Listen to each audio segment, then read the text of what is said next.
Actually, making an investigation is the main purpose behind the digital forensics. So this unit number 2 is going to help us to understand. We are not going to see it fully, but we're going to see the major parts via which we are going to prepare our investigation framework. So would like to accomplish an investigation. So this is the digital forensics role to do by a digital forensics specialist. In the sense of you are a digital forensic now student. Once you complete this course, you'll be able at least to have the minimum skills to do investigations and to finalize the digital forensics tasks on a variety of crime scenes, digital crime scenes. So I'm speaking slowly to make you understand. Thus, the main purpose, the first of all, that you have to actually be aware of is that you are going to do an investigation. The whole process is investigation only, starting with investigations, investigations, investigations. To investigate what happened, to investigate where it happened, to investigate what you have to do, to investigate what tools to use to retrieve proofs and, let's say, evidences of what you understand that they are actually a reason of what happened and consequences and suspected criminals. And then after the findings, the results, all of them, they are, all of the activities, they are only investigations, investigations, investigations. So this is the main purpose you have to be aware of from the beginning. So we are going to see the main procedures that we have to go through as investigators. What are the technologies we have to refer to, and so on. Let's dig in.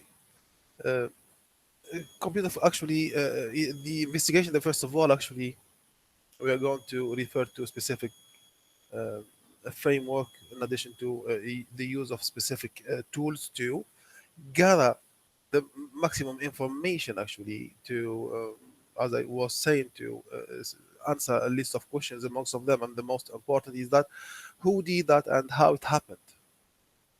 So they are the evidences only. We are going to extract evidences mainly through the investigations. Uh, since we are talking about the digital forensics, so we're going to investigate a digital device. We're not going to make investigations regarding a murder case or a shop robbery case. Our concern here is a digital environment mainly.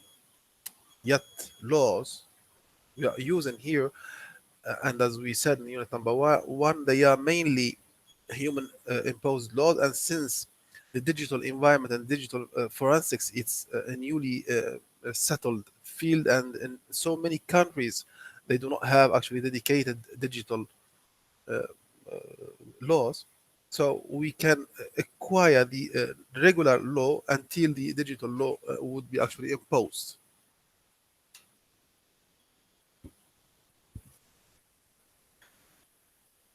Good.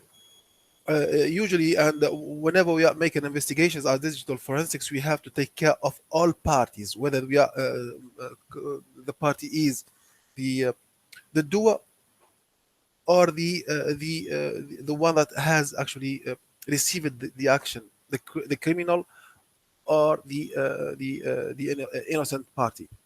There is a custody that has to rule all the behaviors of the digital forensic specialist, in the sense of this custody here. Actually, it is a law care. It's a digital law care that has to be imposed on the digital forensic specialist, and this is actually a care to be settled when dealing with the criminal himself or the criminals themselves, or the actually the innocent parties, the ones that they are actually they are actually not guilty. So the custody is the rules, the policies that they actually take care by law. of all parties. Custody. Wait.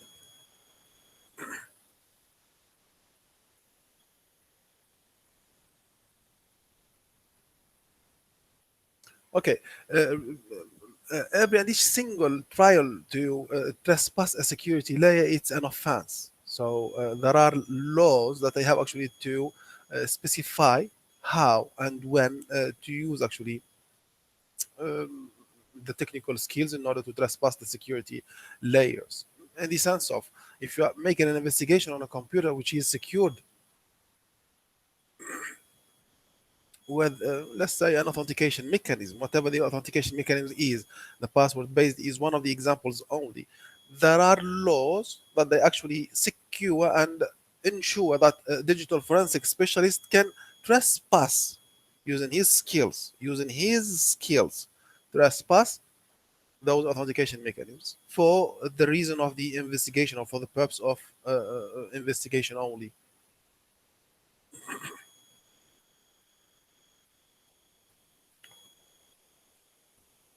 Okay, usually the crime is not only a digital environment, so means actually when we talk about the digital environment, it means it's a simple computer, it's a simple mobile, it's a simple server. But when you take the example, for example, of a server, computer server, actually, it is a digital crime scene. This won't actually be happening at the road or in a cyber cafe or in a public environment. So the environment, the physical environment, is another consideration to be taken care. And by this only we see that the policies internally set by a company, they are actually one of the uh, points that a digital forensic has to control, because violating internal policies is one of the reasons that they can lead to digital crimes. Briefly here, actually, we have to understand that policies, we stated in unit number one what are they and what are examples, and the violation of any can lead to, I said, lead to a digital crime.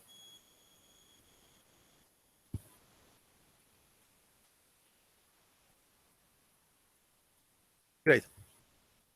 So understanding uh, the investigation framework, the approach in order to solve the issues, it can be actually done by standardized protocols, standardized policies, standardized demarche, or let's say process, in the sense of to make it systematic. Step number one, step number two, step number three, and so on until we finalize. This is a generic path. This is a generic principle. It's not standardized for all, but this is theoretically standardized for all. Theoretically means in real case we not see something standardized for all. We have to recognize the case. Then after we design a way how to, or just actually make an approach according to our understanding how uh, uh,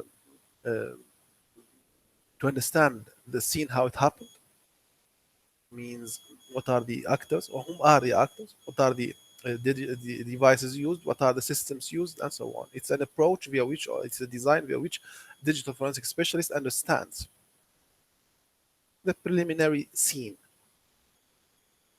Uh, then after a checklist that holds all the details, complete details about the event, starting from the first request until the suggested, let's say, solution. Yes, this is a preliminary, usually preliminary checklist. Uh, then after, and within this actually checklist, actually all of them, they actually all the steps, they are already in a prior level. They are actually determined. The resources that you need actually as a digital forensics to investigate, since you know that the steps, they are one, two, three, four, and so on. The tools you are going to use to accomplish, you know them, so the resources. And you have to access the digital storage devices as a digital forensics. You have to have an access to. You have to be aware of that you'll be accessing the digital data stores.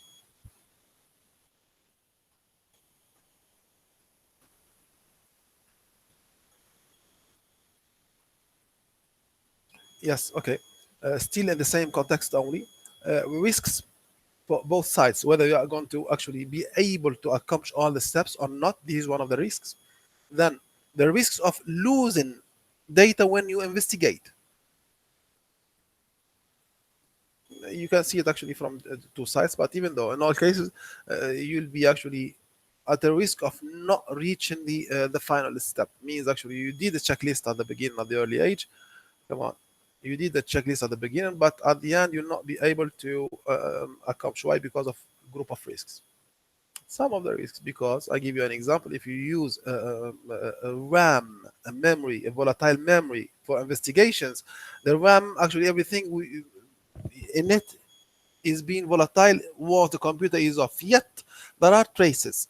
If you want to access the RAM to retrieve data, how you'll do? You'll have to install and run tools on top of the RAM itself. So there are spaces inside the RAM that would be actually occupied by your tools, and those spaces they might have valuable evidences.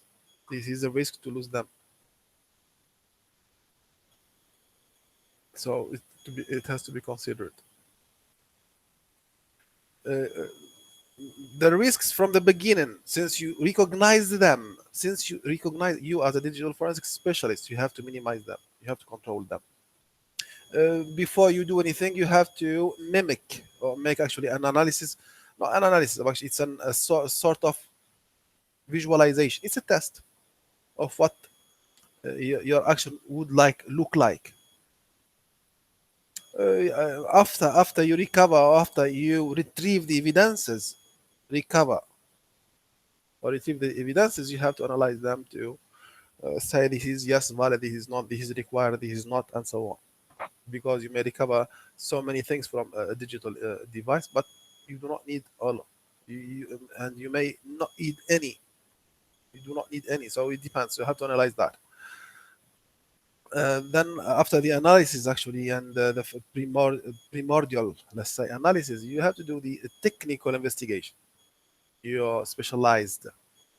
You're actually you're as a digital forensic specialist, your technical investigation in order to say this is a proof for this, and this is a proof for this, and this is a proof for this, and so on.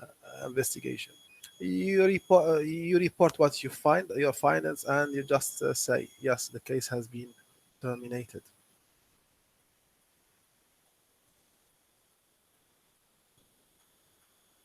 Yeah, the situation actually to be assessed is one of the very primordial systematic approaches in order to extract an evidence.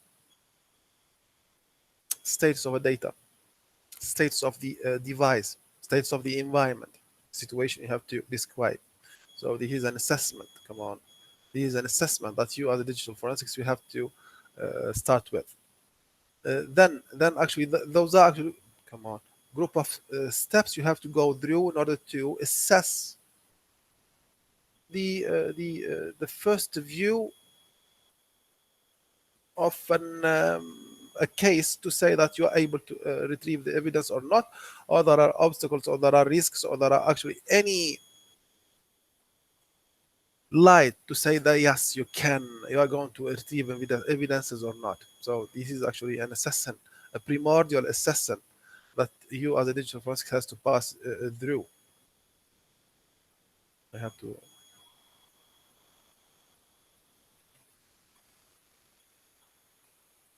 Yes, and based on those those assessment steps, or based on your assessment, let's say report, you are going to at the end of the day specify exactly what tools you are going to use, what are the requirements of your investigation, the requirements of your investigation. Okay.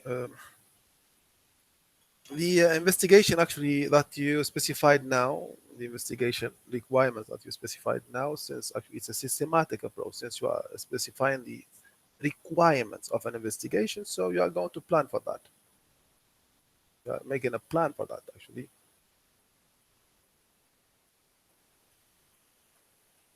So, the end of the day, the investigation would be terminated with an evidence, and the evidence, or let's say the explanation or the answer of the list of questions you impose at the beginning when you are planning for your investigation, you are going to follow a group of steps to do so.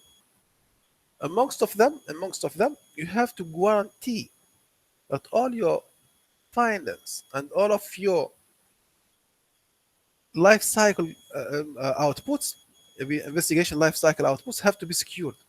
You do not have to wait till the end to secure all your findings, because an investigation might take days or weeks or maybe months even. It's not a matter of a few minutes or 1 hour. It may take weeks and months. So you have to secure all your, let's say, evidences. Your evidence, they have to be actually secured across all what you are planning for. They have to be secured step by step. Still in the same context. Okay, still talking about the technical approaches. So when we say the technical word evidence custody form here is still, it's a custody only, and it would actually represent a theoretical law that takes care of a party. And since we are talking about an evidence custody, so it is a law care dedicated to an evidence or a retrieved evidence. So in the sense of, if a digital forensics specialist has retrieved an evidence and it is asking for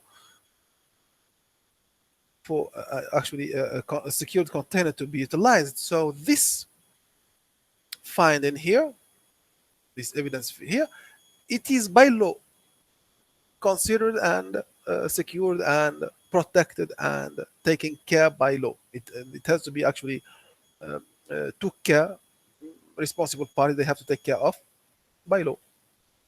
I am using the word take care of the custody.